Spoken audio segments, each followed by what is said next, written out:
Hello, and welcome back to another episode of Dirt Path Exploration. Today, we traveled to Liberty, Missouri to take the hike at Stockdale Park North. The trail is about 1.8 miles and took us about 45 minutes to complete. It's a path through the nearby woods that we took in late fall. It's heavily wooded, so in the summer, I'd imagine there would be a good amount of bugs and a little sun that makes it through the canopy.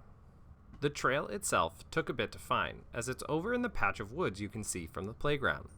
Once you're in the trail, with the level of undergrowth, I expected the trails to be thinner, especially since there are also bike trails. But the paths themselves are quite wide, and I appreciated that, as I'm always concerned about ticks, and brushing up against the undergrowth is the easiest way to pick up ticks. But even if you don't, you still should be checking yourself after the hike to ensure you haven't picked up any ticks. The trail winds through the woods, which makes the trail longer than you'd think given the size of the woods. The paths also crisscross occasionally, so it's fairly easy to get lost if you don't have a good sense of direction or a trail map on your phone, so pay attention to that. The trail also passes a little bit of the disc golf course that exists in the park. When we took this hike, they were putting in a new woods section of the disc golf course. As the path continues, you may notice sounds of wildlife and different plants, but what I noticed most in late fall was the satisfying sound of tromping through the leaves. It reminded me of those fall days in New England where we'd pile up the leaves as kids and jump in them.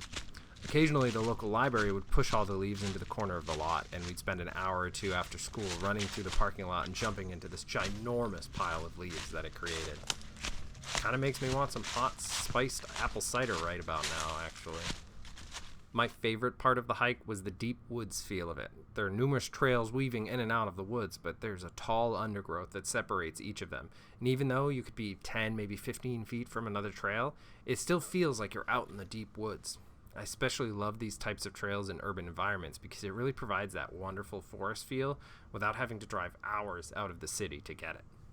Thank you for watching, and if you like this video, hit the like and subscribe buttons. Also, don't forget to let us know your favorite trails in your local area.